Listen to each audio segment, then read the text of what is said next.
My name is Jim Guidera, and I'm going to give you a presentation here about project financing, carbon capture, and clean hydrogen projects.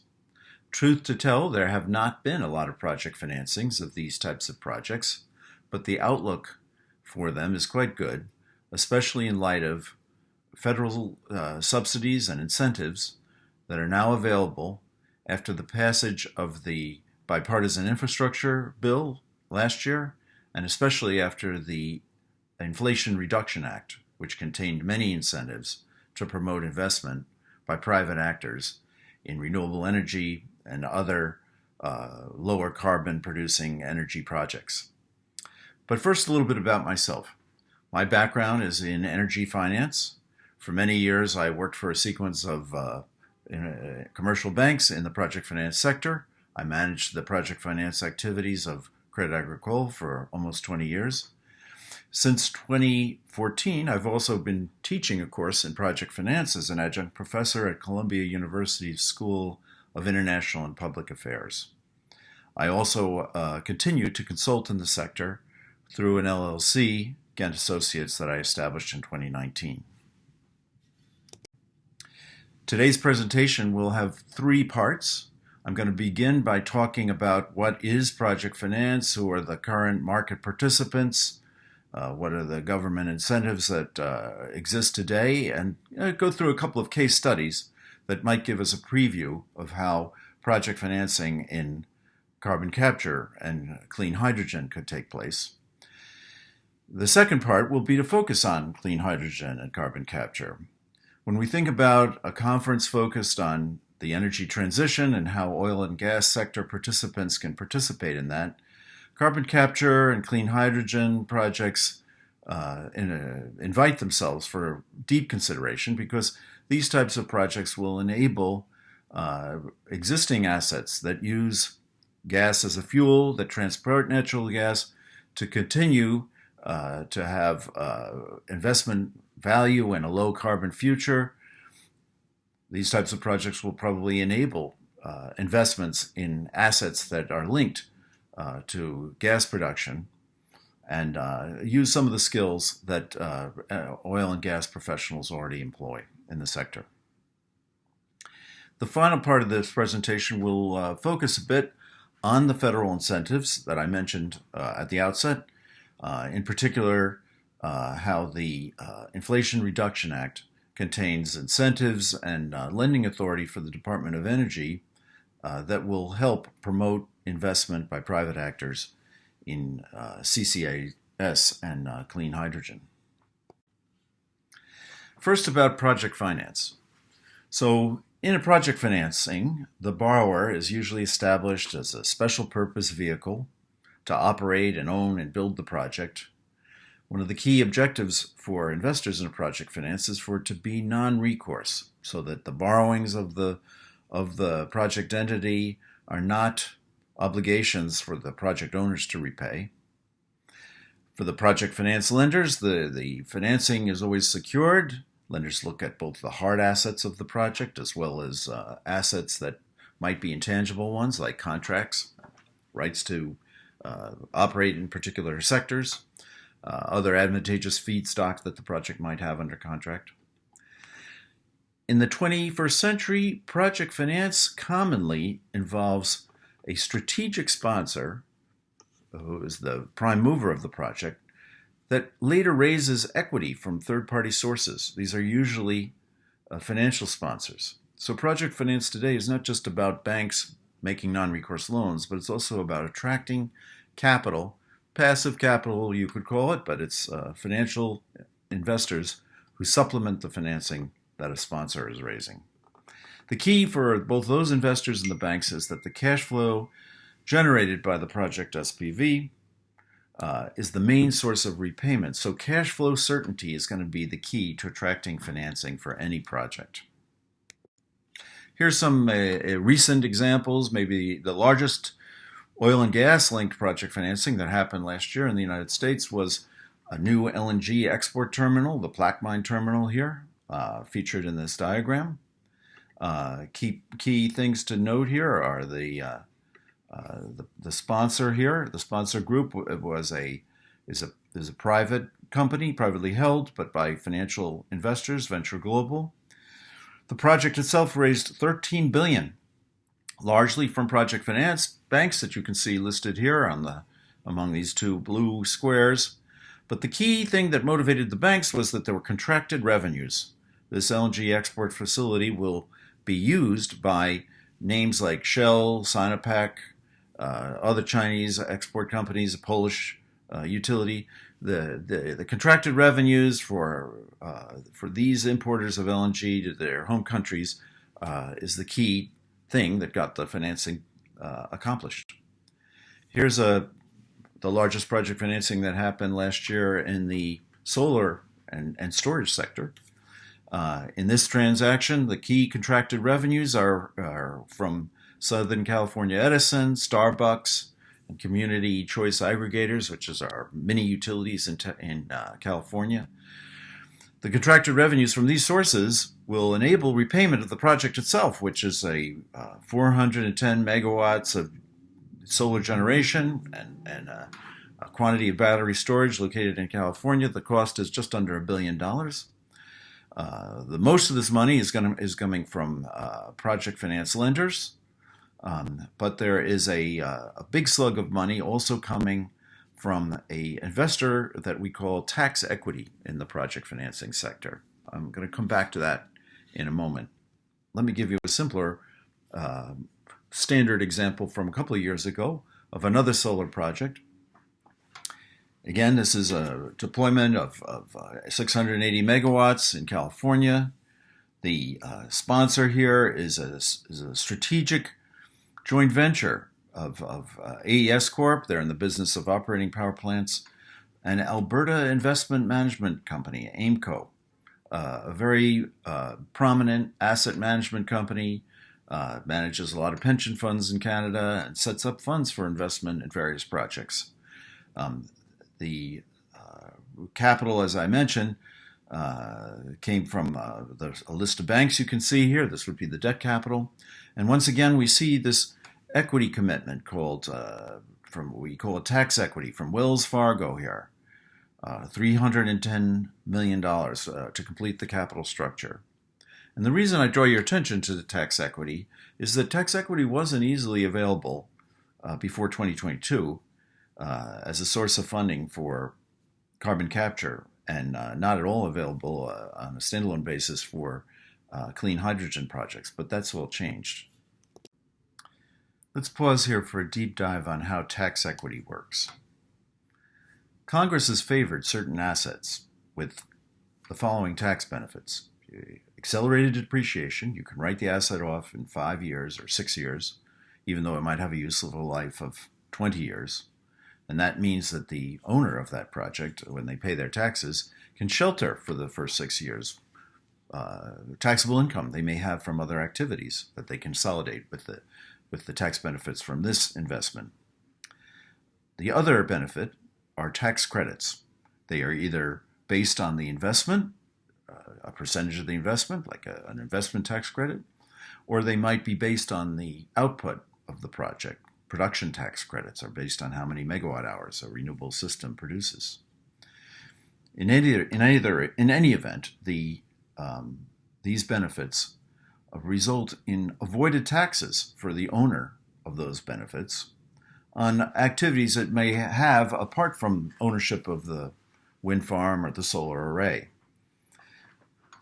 And a common structure is for developers of renewable energy projects to recruit high taxable income partners, corporate entities usually banks like Wells Fargo and others, that have high corporate tax liabilities from all their banking activities and investment activities.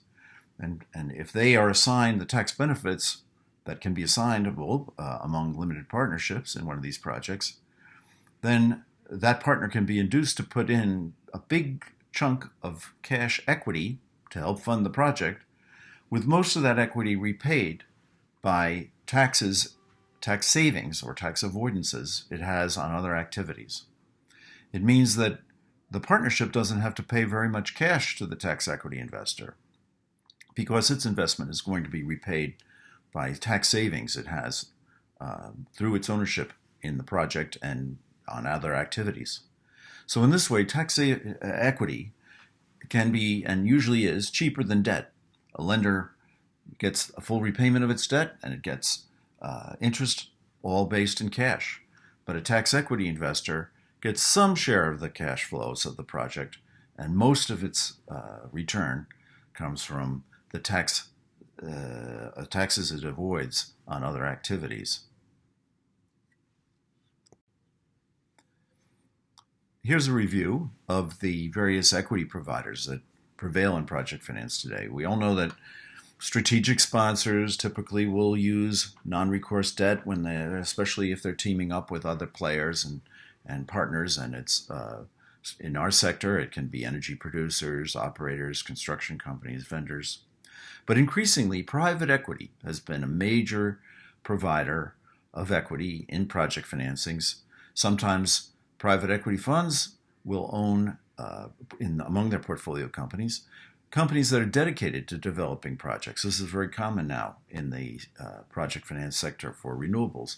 In the energy sector, we're familiar also with names like Blackstone and Global Infrastructure Partners and other energy-focused private equity funds that develop projects through their portfolio companies. The asset managers, such as Macquarie Capital, Ares, Brookfield, Aimco, I've mentioned before, are frequently investing. They come in after the sponsor. They're recruited by sponsors to co-own various projects.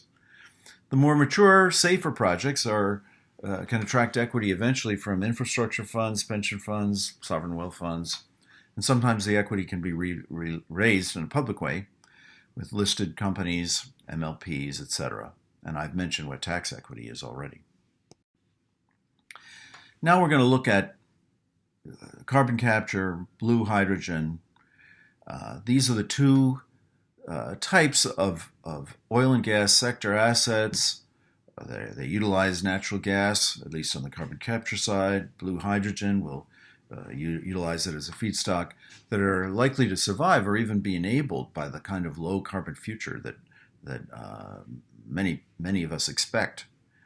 And then on top of these activities, there'll be transport and storage infrastructure that will be a readaptation of existing oil and gas assets, or might be a specialization for some of these mediums, but will employ some of the same skills that prevail in oil and gas today. Elsewhere in this expo, there'll be presentations on what carbon capture and sequestration is, but in short, it's a process where the carbon released in operations fueled with natural gas or oil are captured and permanently stored, usually in depleted gas fields, other underground formations, and carbon capture is viewed in the energy transition as a key activity, because there are activities that are hard to decarbonize, like cement production and chemicals, fertilizer, metallurgy, electricity from renewable energy, wind and solar, can't power most of these industries as we envision them today. And when we think about hydrogen, well, hydrogen is a fuel that, when burned, does not release carbon. So we can think about hydrogen as a source of fuel for heating, for power generation, for industrial uses, and the production of hydrogen it becomes a key way of creating a fuel for an energy future without carbon. But let's focus on carbon capture for a moment. The table on this slide shows the estimated costs of capture and then transport of carbon, depending on the use. You can see that the analysts here have assumed that transport is usually $25 a ton, but that's just a midpoint between a range of estimates that could be as low as 3 and as high as 40, depending on how far away the capture process is from the storage process and what sort of capital might be needed to build out the storage process. On the capture side, you have a range of costs. It's lowest in ethanol, since the fermentation process produces a fairly pure CO2 stream, it's very common in gas processing because the carbon removal is a routine value add for gas processing to make it processed to be pipeline quality. These other activities listed on the table here, it can get expensive in terms of a dollar per ton cost for the carbon capture process. Here's a map produced by the Highland Energy Analytics LLC showing the range of announced projects and operating projects that involve carbon capture. The deployments are very much mandated by geology and industry. This cluster of ethanol projects in Iowa and Nebraska and the Midwest invite carbon capture to be economic in those places where the cost of capturing the carbon and creating streams is easier. We can see down near the Gulf Coast that there are hubs of operating plants and land plants because the geology and the proximity to industrial uses are there. When it comes to thinking about actual carbon capture projects, on this chart from the Global CCS Institute, we see the red dots to the left of the chart are actual deployments. The blue dots are planned deployments, sized according to how large the project is expected to be. We see that using CCS to take away carbon streams that might result from power generation is something very much planned in the near term. There is not much experience in that, and more ethanol production is planned. All of these activities would be challenged if they had to depend on commercial revenues alone. But the newly expanded federal incentives that I'm going to speak about a little bit later are very much going to motivate these kinds of investments. Turning to hydrogen, people talk about hydrogen in colors. Gray, blue, and green are the ones featured on this slide. We did a study on the likelihood for investment opportunities to appear in blue and green hydrogen at Columbia, which generated this slide here. The key colors for this group are blue and green. Blue is hydrogen that's formed in the normal process where usually natural gas would be the feedstock, and the carbon would be captured to make this hydrogen a low carbon intensity product. The estimates might be capture ranges of 70 to 90%, depending on the process and the equipment. Green hydrogen is the type of hydrogen that is made without any resulting carbon. In green hydrogen, we are using solar or wind to generate electricity, which feeds into electrolyzers that result through the electrolysis process in a separation of hydrogen into oxygen and hydrogen. We can see on the top right of the slide, circling here in the pointer, is the inputs and the outputs of green hydrogen. On the left is the blue hydrogen process, which is one level of it is the normal steam methane reforming process, and the other is the carbon dioxide storage and capture process.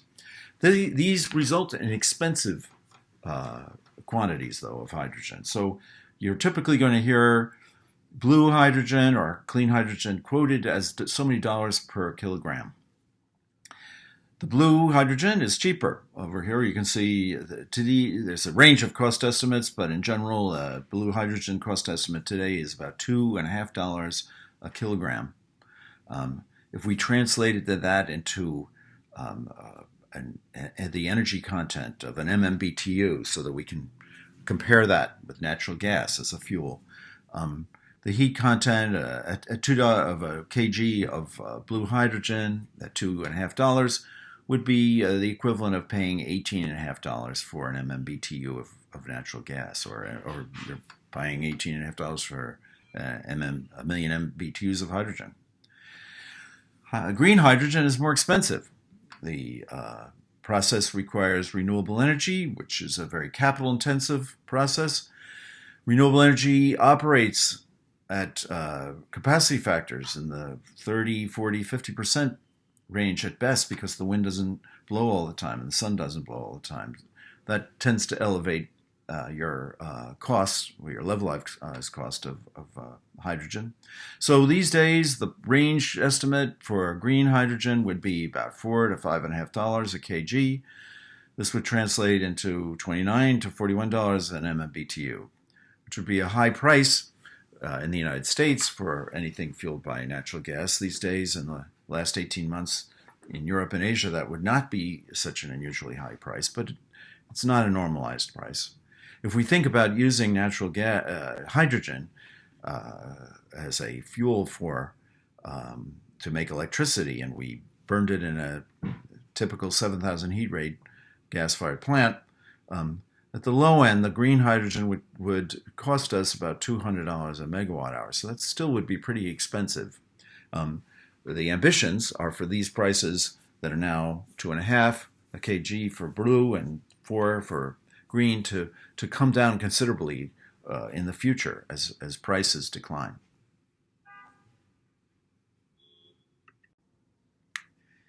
In this chart, the team at Columbia developed another way of thinking about the cost comparison between blue and green hydrogen and other fuels that it might displace. The chart here has translated those costs in kilograms to gigajoules. And the blue hydrogen costs that we saw in the prior slide of $2.50 a kg represents this portion of the cost in gigajoules, 10 to 30, and then there would be a transportation cost to take blue hydrogen from production places to market. And there's a range of costs here. This $2.50 price that you saw in the prior slide depends on what the gas price as a feedstock is and what the other capital costs might be for the location where blue hydrogen is being produced. And similarly, in green hydrogen, there's even a broader range of what the price of production might be, and the delivery costs, as you can see here, are represented on this broad arrow. Higher capacity factor, wind farms and solar arrays, and places blessed with those resources to shine brighter and with wind strengths that might be longer, will produce cheaper green hydrogen than places with poorer resources. But if we plot the cost estimates for green hydrogen and blue hydrogen in this common metric of gigajoules, and we compared them to delivered costs or prevailing costs for diesel fuels and natural gas in Japan, that's the gray and the gold horizontal lines here. That in February 22, this is where the delivered costs in the Asian markets would be for diesel fuel and natural gas. In Germany, at the same time, the cost for natural gas was quite high. Diesel was in the same ballpark as Asian markets, and we can see that the blue hydrogen is before transportation. And some sources of blue hydrogen is pretty cost competitive, or with diesel fuels in those markets. In the United States, the cost of natural gas here would be not much lower than any of these other fuel sources could produce. So it shows us that the cost competitiveness of blue and green hydrogen will depend on the geography and depend on the fuel that's being displaced. So if we think about the future for hydrogen's deployment, at the present time where the price is in the $6, as if we're speaking about green, it's a little bit lower for blue, but in the $6 a kg range, the types of fuels that hydrogen could commercially substitute for are mostly motor fuels and diesel and those types of refined products. In time, as the cost of hydrogen is expected to come down through improvements in capital costs, that is lowering of capital costs and improvements in efficiencies, we may get to the place where hydrogen can be used for heating and eventually fuels and along the way power production. This slide from the Global CCS Institute is forecasting how much clean hydrogen production, both blue and green, will be needed by 2050 to provide low carbon fuels for generation, transportation, industrial energy, industrial feedstock that are in these hard to decarbonize sectors. Right here, this little bar chart shows how today this tiny blue line here represents today's production of both blue and green hydrogen. The balance of the bar would be your normal gray hydrogen. So this is a big scale up that is expected. In the next section, I'm going to talk about how recent federal enactments will greatly improve the prospects for investment in these sectors. Just a bit of background here. Since the 1980s, Congress has periodically enacted and then permitted to expire tax incentives for investment in renewable energy. Until 2022, there was nothing in the federal incentives for clean hydrogen. Since 2008, there has been a menu of incentives for carbon capture. The key one is the emissions reduction tax credit under Section 45Q. People who are in the sector are familiar with that set number. But this allowed a tax credit of up to $50 a ton for carbon permanently sequestered, and up to $35 a ton for carbon that might have been used as a feedstock or for enhanced oil recovery and other products. This until 22 was an expiring credit. It could only be claimed by the emitter of the carbon, or it could be transferred to the storage and the entity that owned the storage. But the credit was only available to the owner of the emitter or the storage, and so it involved these complicated tax equity structures that we spoke about at the beginning of this presentation. The Inflation Reduction Act expanded the federal incentives for carbon capture and sequestration in a very material way, and it created incentives that didn't exist before for investment in clean hydrogen. Let me go through these. With regard to 45Q, the tax credit on carbon capture that had existed before, the values of the credit were increased up to $85 a ton from up to $50 in the prior act for a point source sequestration of carbon. There's even a credit of $180 a ton that can be earned by investment in direct air capture of carbon. It's an activity that wouldn't have any other purposes other than the disposal of carbon from the atmosphere. So it would be virtually the sole revenue source, and it's something that Congress really wants to see investment developed in.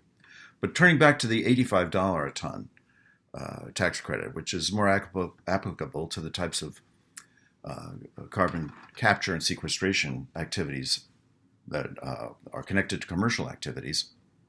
In addition to raising the value of the credit, Congress provided a new way of monetizing this credit. The federal government, will pay directly the value of that credit to the taxpayer for the first 5 years if the taxpayer takes that election.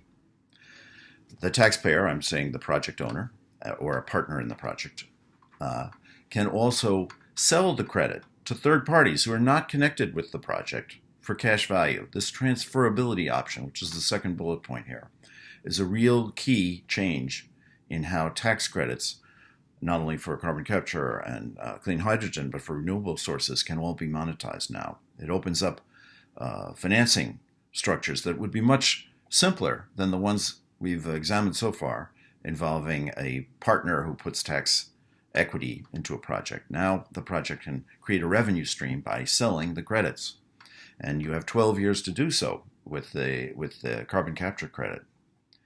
The definition of what would be a qualifying facilities in terms of carbon capture thresholds, which in the under prior legislation required the projects to be pretty high-scaled, has been reduced somewhat to allow for lower-scale carbon capture projects to qualify for these credits. Turning to clean hydrogen, there was no tax credit for clean hydrogen, green or blue, before the Inflation Reduction Act. Now, under Section 45V, you'll be hearing about, there's a production tax credit. It means it's payable by the amount of tonnage of or quantity of carbon removed, for up to 60 cents a kilogram to up to $3 a kilogram. That range is determined by how much carbon might be escaping in the process. So the $3 price is something that green green hydrogen will certainly earn, and the blue hydrogen will be the 60 cents to up to $3, depending on how clean and how tightly captured is the carbon from the process. That credit is a 10-year credit. It also can be transferred to third parties for value. The government won't buy it, but you can find third parties for it.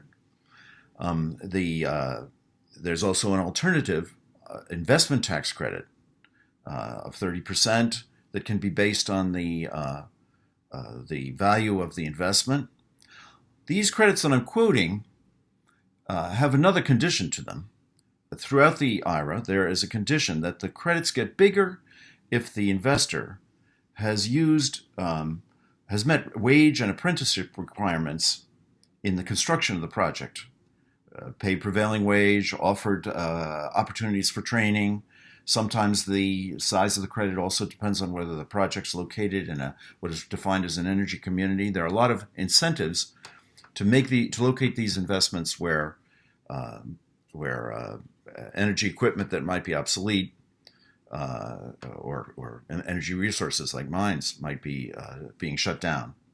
But I'm not going to go into those details here. One other thing here to note, when you're making blue hydrogen, you're both capturing carbon and you're producing clean hydrogen. So you have an election. You can choose one or the other of those incentives, but you can't take them both. In the next two slides, I'm going to walk through sort of a before and after comparison to illustrate how these new changes in IRA especially make project finance for a carbon capture project or a blue hydrogen project more feasible.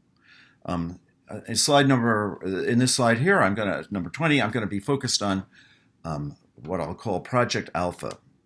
This is a sample project based on an actual one. I'm using some of the elements of Tallgrass Energy's Escalante 2 power project.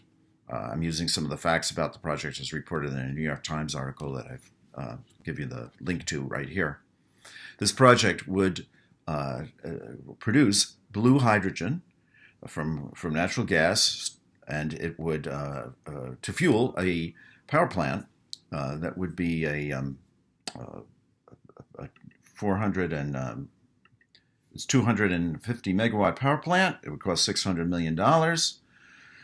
The project would need to be financed with equity from capital providers for cash. This project was eligible even before IRA to raise some tax equity because the energy emissions reduction tax credit was available for the carbon capture part of a project that is creating blue hydrogen as a fuel for power generation. But prior to IRA, the energy reduction tax credit was only $50 a ton, assuming that this project, as reported in the Times, was going to store 380,000 tons a year. That represented maybe $19 million a year in tax credit value that could have motivated a tax credit equity investor to place in some equity that would be repaid by that $19 million for however long it was eligible, and there was some uncertainty prior to IRA about the eligibility period. The only other cash flow stream for this project before IRA would be uncontracted revenues from power sales. So to induce lenders to provide project finance, you'd need to find lenders who are willing to take the risk on the unhedged power sales. And you'd have to try to maximize the tax equity. So it would have been a complex structure with uncertain, and I think on the whole, an uncertain credit, not likely to achieve project finance.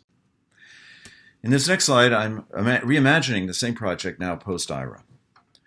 We still have the uncertain cash flows from markets, power sales into the wholesale power markets, but we have a new revenue stream. This project, if it elects the $85 a ton tax credit for 12 years for the carbon capture element of the project, at the tonnage that is being removed here, this could be 32 million of revenues, and those revenues could be treated as revenues to the project rather than a return on a tax equity investment, because these tax credits can now be sold. The U.S. Treasury for the first 5 years might be just paying them into the project to create certainty. For years 6 through 12, the credits could be sold to tax credit buyers. We don't know whether buyers will buy these credits at what discount they would take the credits at, but discounts of 6% or 10% might still leave that with a very healthy cash flow stream. For lenders who are looking to analyze what the cash flows are that might repay their debt, these payments could be dedicated after costs to paying debt service. So what we have here at the end of this is a much simplified equity structure. We don't need to recruit tax equity, and we have a stronger credit for lenders because of the tax credit payments from the government and eventually from third parties. This project could also do the calculations and decide that it wants to elect to take the production tax credit for its clean hydrogen. That's 10 years at whatever tax credit it would qualify for, maybe up to $3 a kg. But it's a new feature that you can easily see would make this kind of a project more financeable. If we think about how the Infrastructure Act has affected these activities, in the Infrastructure Act, there was $4.9 billion, almost $5 billion, funding for the Department of Energy to help drive demonstration projects. These could be grants and loans that the DOE could provide to help fund demonstration projects involving carbon capture with coal and natural gas plants. And then the DOE has another bucket of almost $2.1 billion to make loans through its loan program office for guarantees, grants, to finance large capacity projects that would involve shared infrastructure to move CO2 and point of capture facilities that could either capture and store CO2 or convert it to other products. With regard to clean hydrogen, the DOE also received lending authority, or expanded lending authority, to support processing, delivery, storage, and utilization of clean hydrogen projects through hubs. The idea that the hydrogen production will be more commercial if it's located in a hub where there are lots of users, to limit the need for transportation infrastructure, and so that there could be shared storage, is behind a program to promote the development of hydrogen hubs, clean hydrogen hubs, throughout the United States.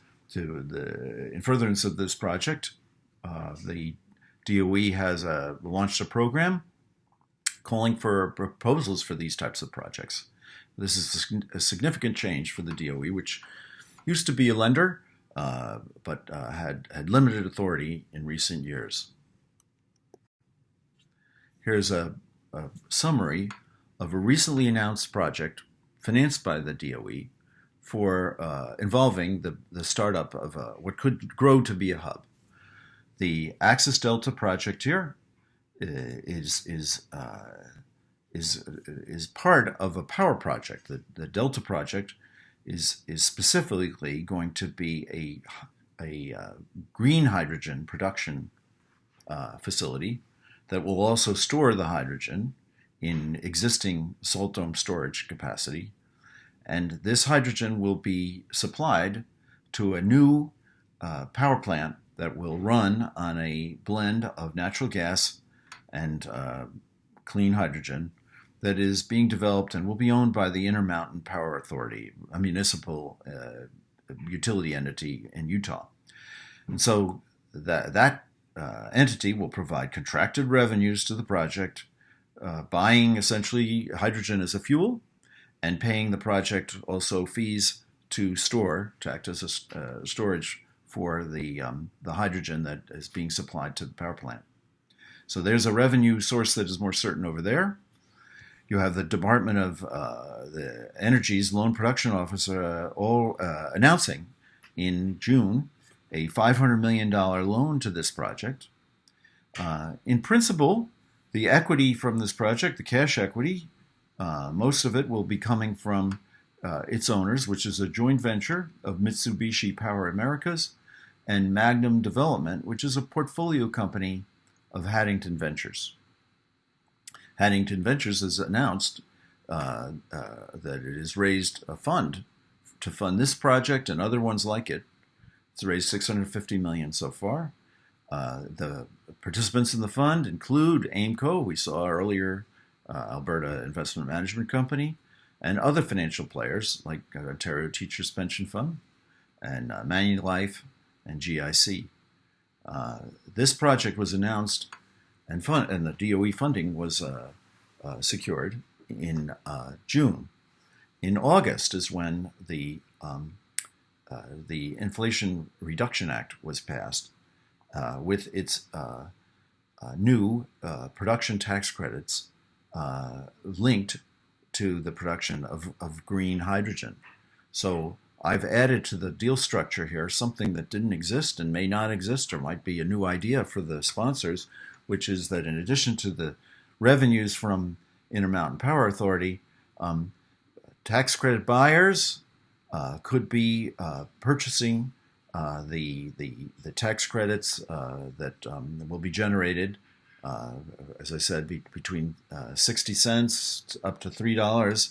If this is green hydrogen, it's probably going to be the $3 a kg subsidy. So that's a new revenue stream that's going to enable this kind of project.